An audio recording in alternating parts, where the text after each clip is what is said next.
Hey, my name's Gary. I got a 99 Camaro Z28 and having a problem with the radio and the window motors intermittently go off and come back on. When the radio goes off, the window motors don't work. It's very aggravating. So what I've done here is obviously took the radio out, see if there's any loose connections or anything back there. I didn't find anything, so I am suspecting that it is the body control module. Apparently it's a common problem that there's a solder point on the board that comes unsoldered or gets loose with vibration and you have to resolder it. So I had to remove the seat because I'm 6'2" and it's very hard to get under there. Just 4 bolts, 13mm I think, and a T47 socket for this thing, for the seat belt. Now the BCM is under here. What I did is there's a little plastic cover that's right here. It's just held on with 2 little clips. Got me a little clip tool, pulled them down. You can use pliers or whatever, but it just pulls down and pulls out. And then let's see if I can get under here. I took the kick panel off, which was just 4 screws I think, and it pops right off. That is this piece right here, and this was the plastic piece that is under there, held on with these little clips.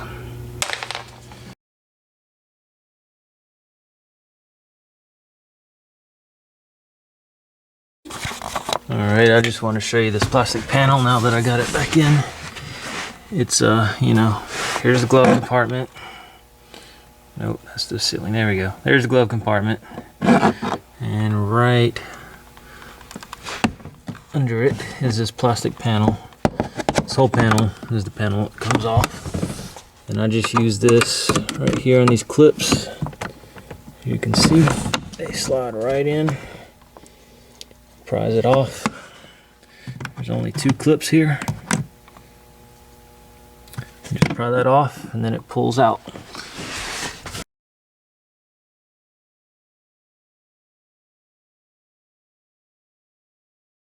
I'm laying in the car upside down to get down under here. So to give you a little bearing where this thing really is, you're right under the glove compartment. Okay.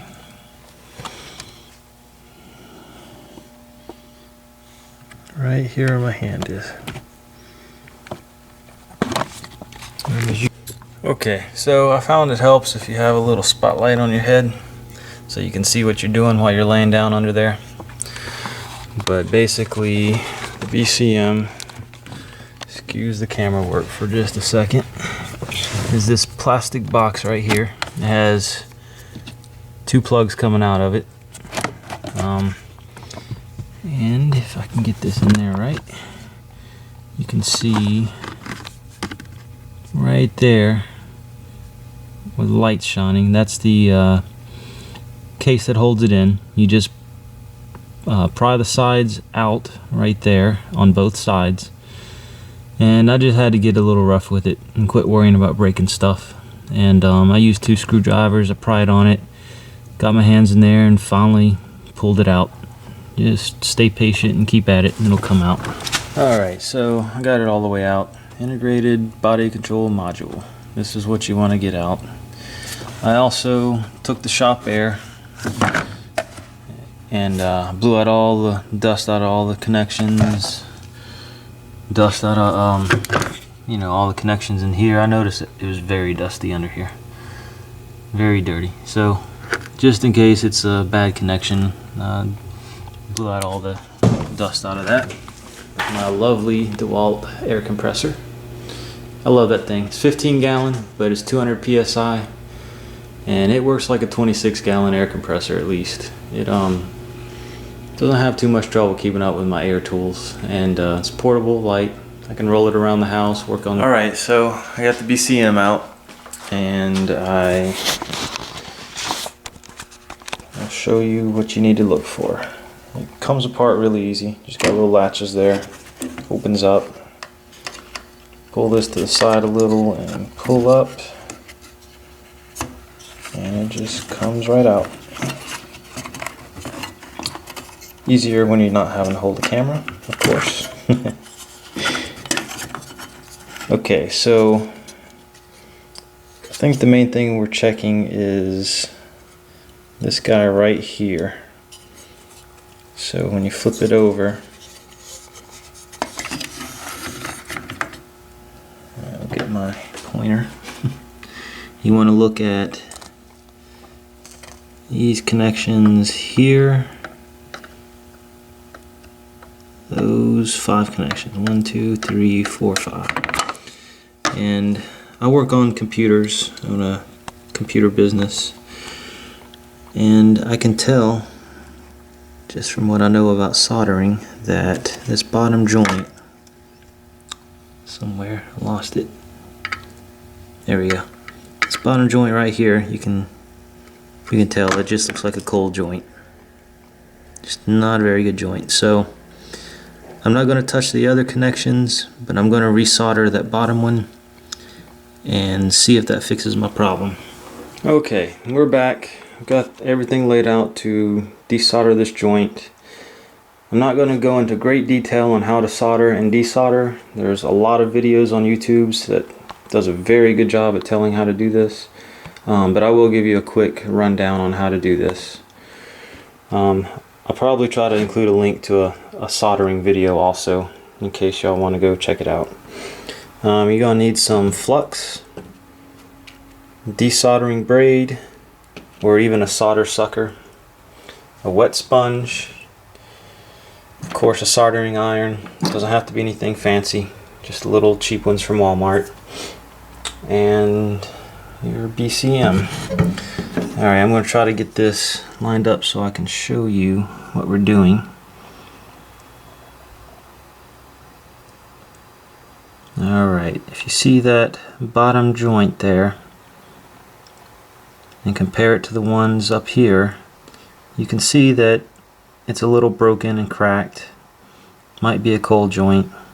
It's not horrible, but it's not good. It's enough that it could be causing a loose connection. It's definitely not shiny in appearance like these up here, and you can definitely see that it is cracked. So we got to remove the solder from that joint and then resolder it. To do this, you want to make sure that your tip is clean on your soldering iron. I had to take some sandpaper to this because I was bad and didn't clean it the last few times I used it, and it had a lot of carbon buildup on it. So after you clean it, sandpaper, whatever you're using, clean it off real good in the wet sponge and apply flux to it. If you don't apply flux to it, when you reheat it, your tip is going to corrode. So that would not be good. You wouldn't be able to transfer heat to the solder in the joint as effectively with a corroded tip. So this is hard to do with holding the camera and trying to show you all this, so please bear with me. Basically what you do is you take your solder braid, you apply it to the joint like so, and you put the soldering iron on top of the braid, and you're going to heat the braid and the solder. If you put the solder on the soldering iron on the solder and melt it and then try to stick this on there, the solder's not going to stick to it very well. Basically, solder travels towards this source of the heat. So if you heat the braid, the solder will go into it. And you do that all around it, and you try to get as much solder as you can off. Then you clean it off, and you apply some flux to the joint. Again, the flux will help it from corroding, and it will also wet the solder and allow it to stick better and travel towards the heat source easier. Okay, so when you're ready to solder, you're going to tin your solder tip, which just means you take some solder and you melt it onto the tip. Solder has flux in the middle of it, so this helps prevent it from corroding. Then you're going to take your soldering iron, after you do that, let me find this joint again. Okay. And you're gonna heat one side of it like this. This iron's not plugged in. I'm just doing this to show you. You're gonna heat one side of it like this for 3 to 5 seconds, and then you're gonna put some solder right in between the joint and the iron. You're gonna let the solder go in, remove this the iron. No, excuse me. Let me start over. You're gonna put the solder on this side of the joint, and you're gonna hold this iron here. Then you're gonna go over to this side of the joint with the solder and touch it, and it should melt and run towards this iron. So you can get both sides of the joint from this side. This is hard to do. I don't have a tripod for my camera, so I can't show you this, unfortunately. But like I said, I'll link a video so you can see better how to solder. And I'll get back to you when I am done with this.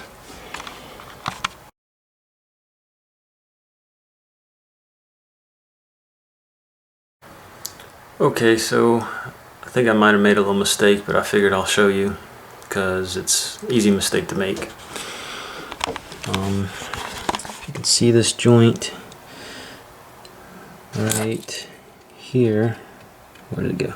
That I just resoldered. It looks pretty good, except that it's not shiny. If it's not shiny, it could be because of a couple things. I may not have got the pad hot enough. If the solder cools too quickly, then, or if the solder flows and then hits a cold pad, it'll dry not shiny. Or if you use a lead-free solder, which I'm not using, it will always dry dull like that. So you can't really tell if it's a good joint or not. So basically, I'm just going to desolder this again and try one more time. I'm going to heat the pad a little bit more. And I just wanted to show you that. Alright, so, I don't know if I can find it. This time went a lot better. I haven't cleaned it up yet, but it is more shiny. It looks nice. So basically what you want to do at this point is take some rubbing alcohol, preferably 91%, because it'll evaporate better. And you just want to go clean up everything, all the corrosion around it, which you can see. Little brown stuff all around. It's all the corrosion that came out from the flux.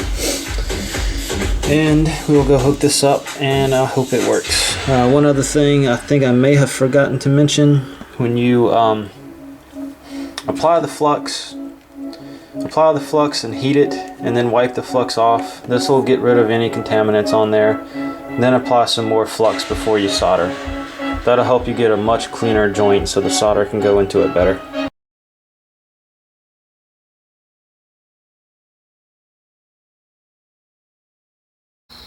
Alright, so I put it in the car and I'm going to go test drive. You can see it is right there. It's just kind of hanging in there. I plugged it all in. We'll go take this thing for a little test drive, let it bounce around a little, and we will see if it works. Keep fingers crossed. Okay, well, the car started, so that's a good sign. And the radio is working.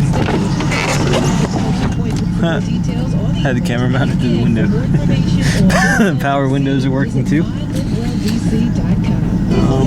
Let's go take it for a drive. If I can get out of the garage without hitting anything. Okay, I didn't hit anything.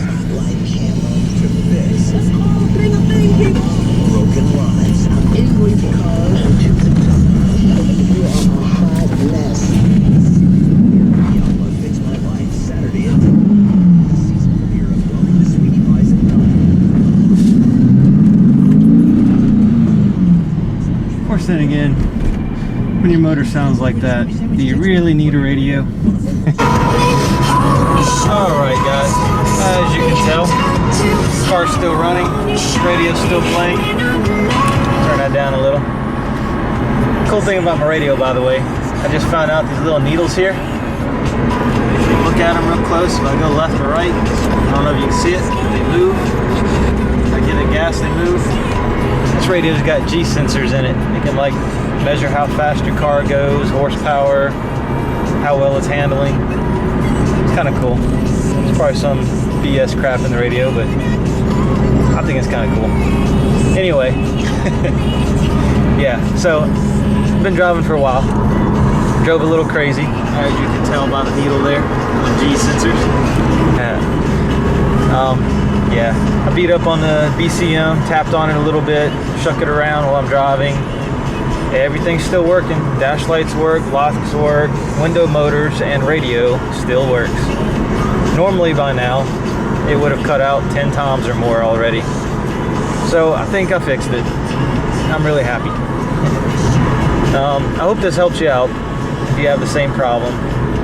Feel free to ask any questions and be nice in the comments. This is my first video. And I'll try to leave some useful links for you to help you out with this. Good luck.